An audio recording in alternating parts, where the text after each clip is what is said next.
joined now by one of my colleagues in the Liberal caucus. Anita Neville is Member of Parliament from Winnipeg South Centre.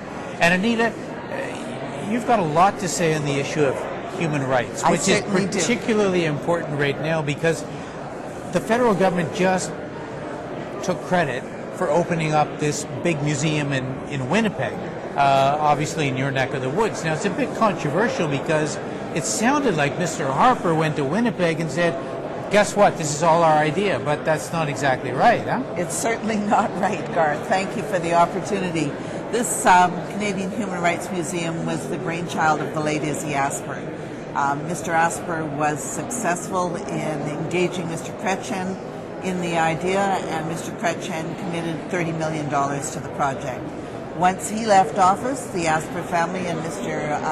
Asper was deceased at this point, Gail Asper then met with Mr. Martin, and ultimately the Martin government committed $70 million to the project, $30 million of which has already flowed, $70 million of which is dependent upon capital funding, matching capital funding. I didn't hear Mr. Harper say that.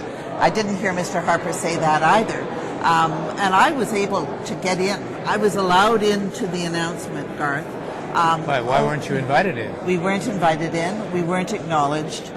This is a human rights museum that has been worked on by members of all political parties for the last 4 to 5 years. And human rights is, I mean, it's not exactly a partisan issue, Human rights is not a partisan issue. Human rights is not an issue that divides. Human rights, to my understanding, is an enabling concept. Of course. And it was mean-spirited at best to do it this way. Having said that, in Winnipeg we are absolutely delighted that this is coming to being. We're delighted that Mr. Harper is fulfilling a Liberal election promise because it was very much part of our platform in the 2006 platform that we would commit to operating dollars for the museum. So we're delighted on that respect. We can't help but be amused at best by the hypocrisy of some of their members, the same members who voted against equality at the Status of Women Committee meeting last week, the same day that we were celebrating the Charter of Rights and Freedoms, the same party that the women walked out of the House of Commons when my colleague tried to introduce a private member's bill that included gender as a hate crime. I'm struck by the fact that the Minister of Aboriginal Affairs, and that is my Critic's responsibility, is very much trumpeting the issue of human rights and the repeal of Section 67 of the Human Rights Act as it relates to First Nations communities, but he's not concerned enough to ensure that they have the basic human rights of clean water, of education, the opportunity for safe housing, the access to medical care that is so badly needed. Well, let me ask you this question then, Anita. I mean, how does Canada stack up in the world when it comes to human rights within our own country?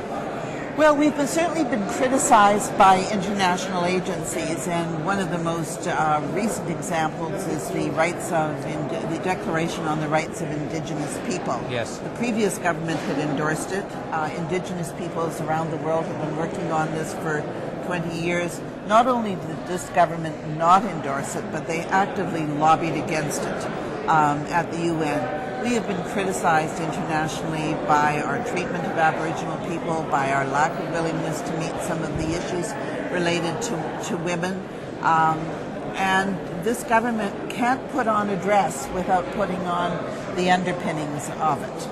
All right, I got to ask you this too, because we've just been going through all of this stuff about the treatment of Taliban or Afghani prisoners by Canadian soldiers who may apprehend these people and then turn them over. And there's these terrible allegations of torture and even execution. I mean, what does that say about Canada? Well, it says a lot about Canada, and it says a lot about this government in terms of not willing to accept responsibility for it. I'm not a lawyer, and I'm certainly not an international expert. But my colleague, who I have great respect for, Irwin Kotler, says that they are in fact in violation of the Geneva convention, and it is It's terrible for unbelievable. And when we listen to what went on in question period today, what this government is trying to do is devolve responsibility and blame to the soldiers. And come on, who's in charge here? Yeah, no, exactly. It's a real blemish on Canada, which has been this great reputation, and now with this museum right here in our country. Yes, well, we in Winnipeg celebrate the museum. It's very important for our community. It's very important. Winnipeg likes to think of itself as a human rights city. And it's the centre of Canada, too, and it's right? the centre of Canada. Yeah, there you go. Anita Neville, Winnipeg South Centre. Thank you very much, Anita. Thank you very much, Garth.